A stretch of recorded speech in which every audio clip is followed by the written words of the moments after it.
The Tinder Swindler, Part 2.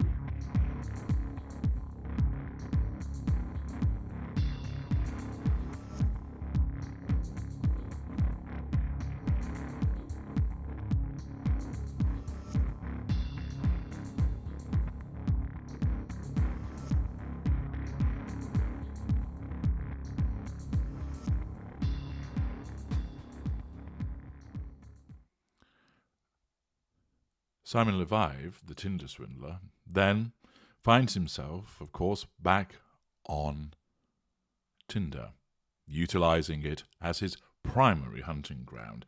And this time, he matches with a Swedish lady called Pinilla. He again makes contact with her very quickly and hoovers her. He explains with a voicemail that he's on a flight from Stockholm to Amsterdam.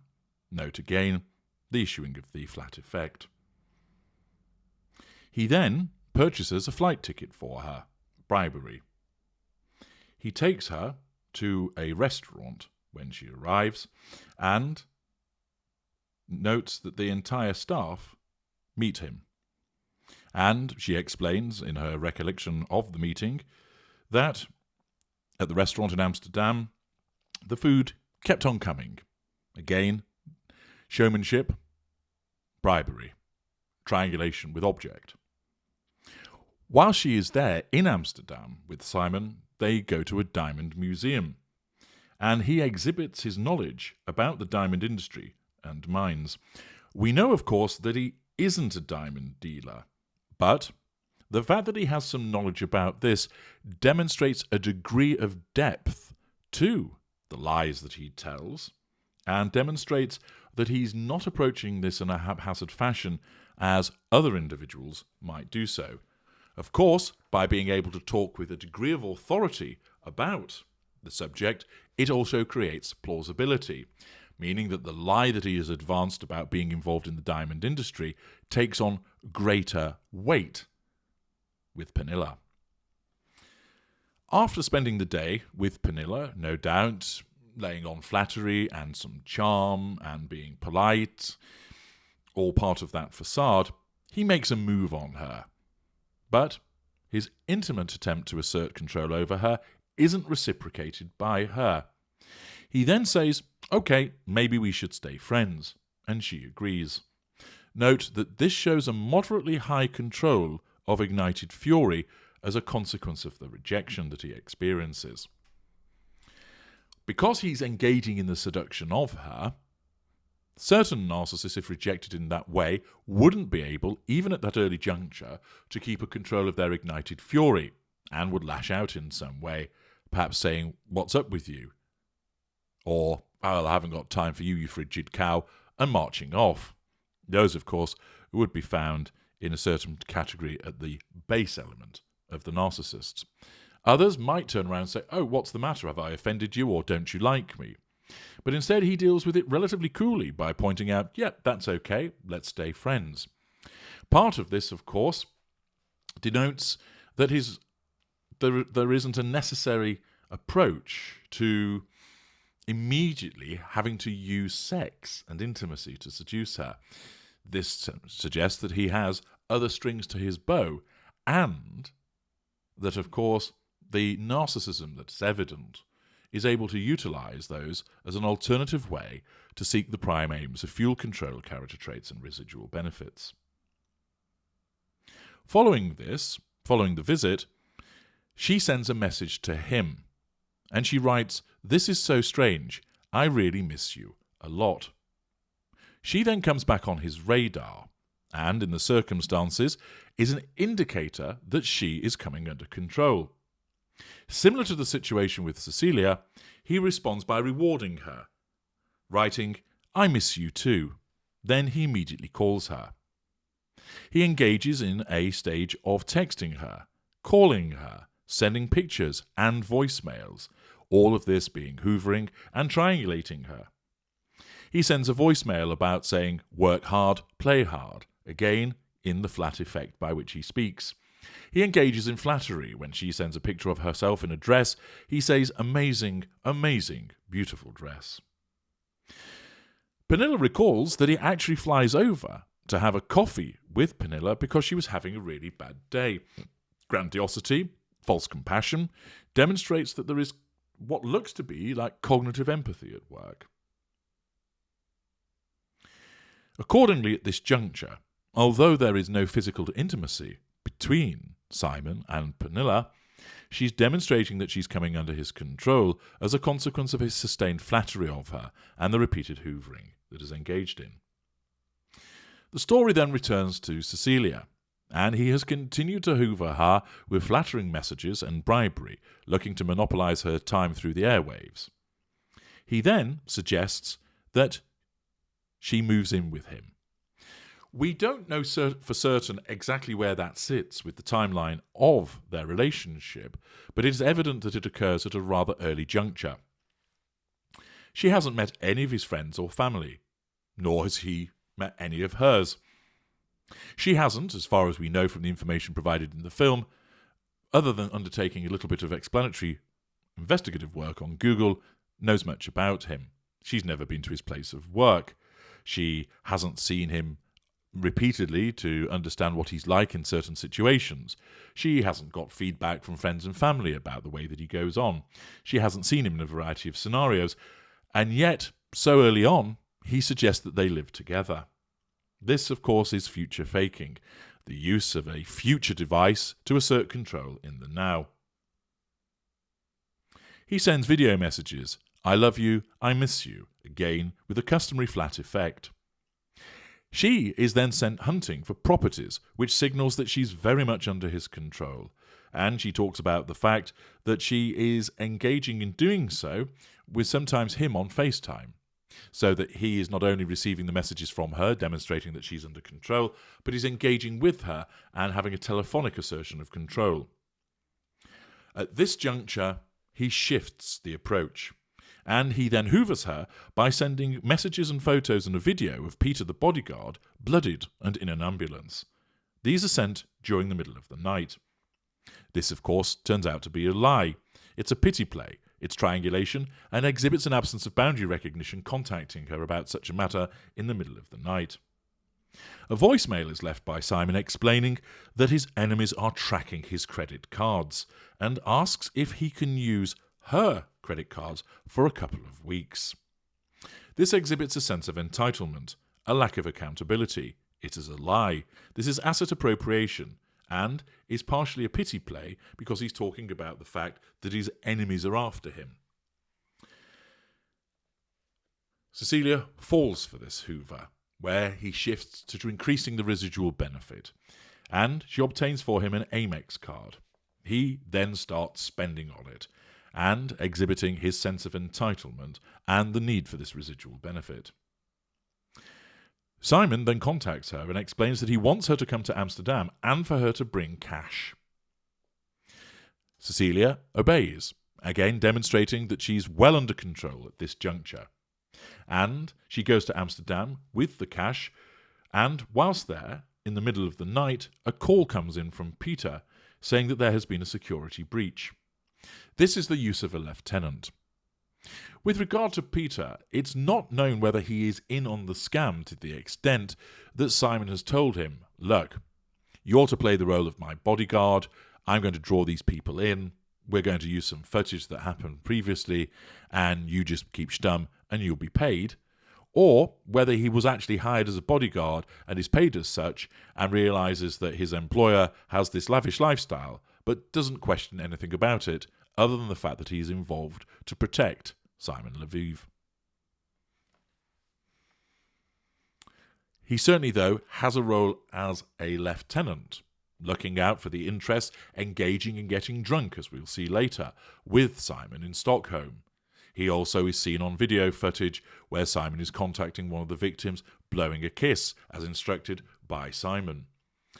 So he doesn't maintain a professional distance, although that is not uncommon in certain situations as this, where of course a narcissist is engaging in behaviours which are boundary transgressions.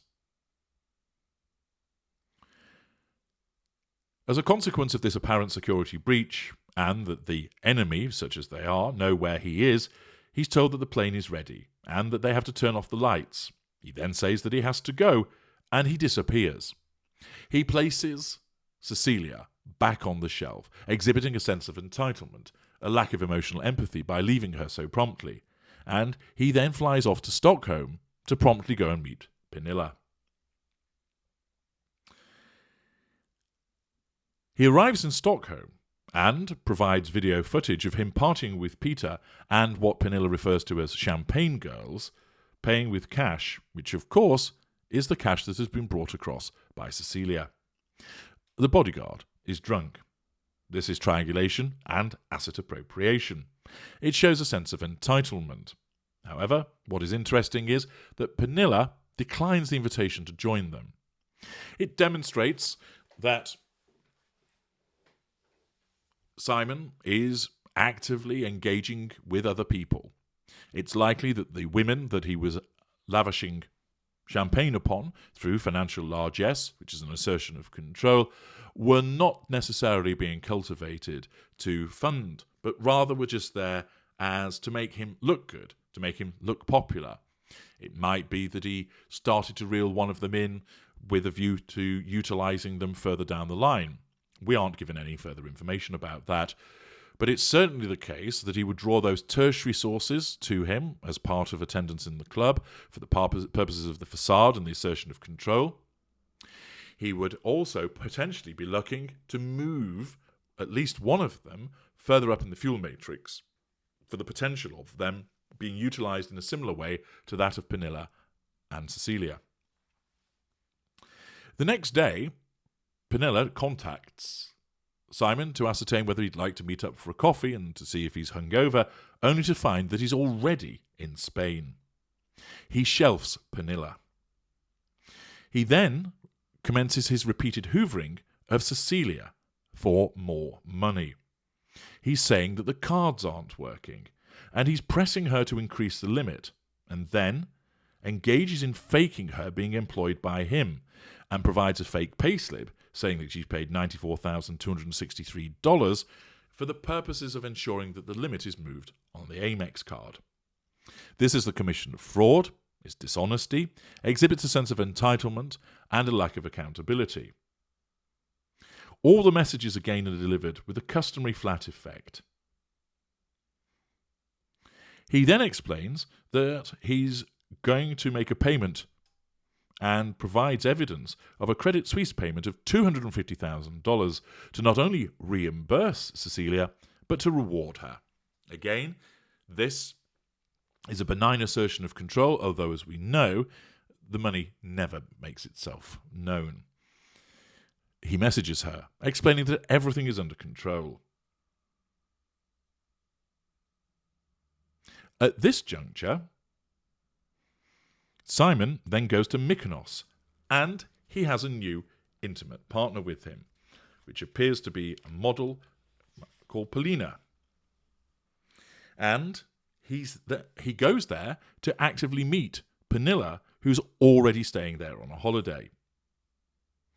Of course, when he attends, he spends large sums on a hotel, on a helicopter, at the restaurant, and he then lies to Cecilia, saying that he's in meeting after meeting after meeting. He spends $20,000 over just 3 days. Sense of entitlement, lack of accountability, financially haphazard.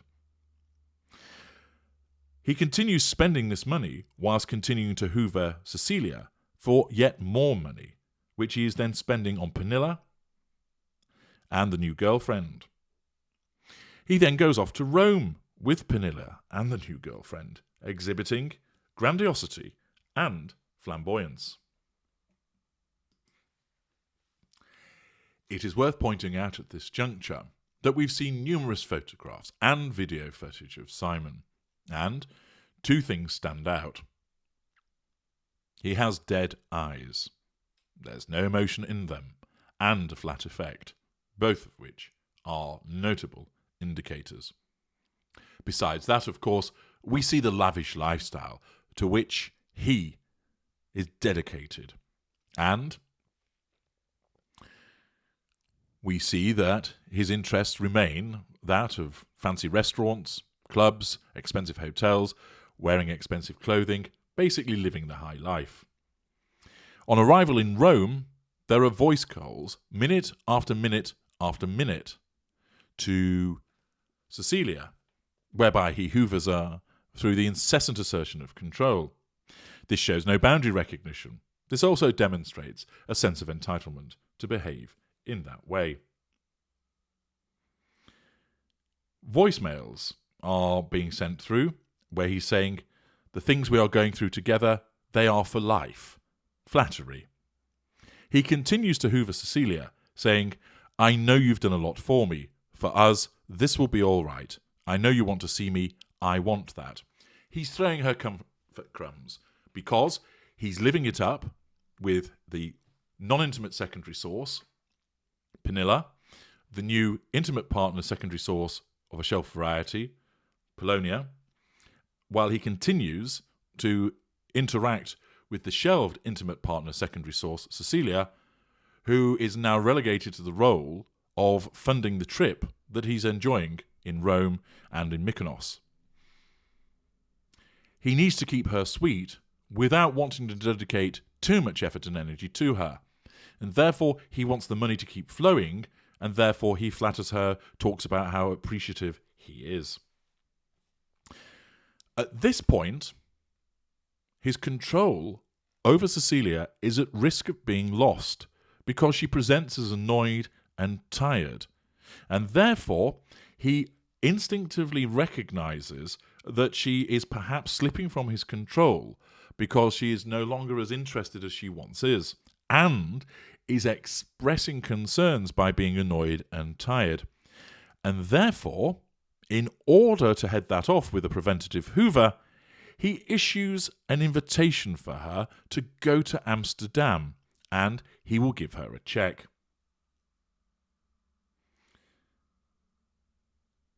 She duly goes to Amsterdam and is presented with a check for $500,000. This, of course, is a lie, bribery, fraud, an assertion of control, and is done not only to reimburse her for what she has spent for him, but also to seemingly reward her and make him look like he's generous and a good and decent person. Thereafter, the check, of course, can't be utilised, and that causes potential problems for Cecilia. Cecilia checks his responses and wants to understand why the money hasn't gone through. At this point, his stance shifts. She, of course, is threatening his control by her queries, and what then happens is he moves to saying, fuck it, I've already done my deal, my side. Dismissive, haughty, absence of emotional empathy. By response to this, Cecilia blocks his number. This, of course, means that it threatens his control when he next attempts to hoover her, finding that he can't get through. His narcissism needs him to assert control over her, and still attempts to do so directly, i.e. electronically, because this is fast, easy, and low on resources. He has Cecilia's mother's number in Oslo, and therefore he hoovers by ringing. Nobody answers, but he leaves a voicemail message stating, "You blocked my number. I don't know why. Take my advice. Just watch out." He issues a threat. Cecilia is then left with huge debts, and that demonstrates his absence of emotional empathy for her, his lack of accountability, his sense of entitlement, and asset appropriation. He drew her in, brought her under control, received fuel from her responses, but chief of which, he was directed to get his hands on the residual benefits, which was the money that she kept providing to him. At this juncture, in effect, the line of credit, if you will, that he has established with Cecilia ends. And therefore, this particular chapter of the film draws to a conclusion. Join me in part 3 as we see his response to the ending of this line of credit and what he's directed to do next.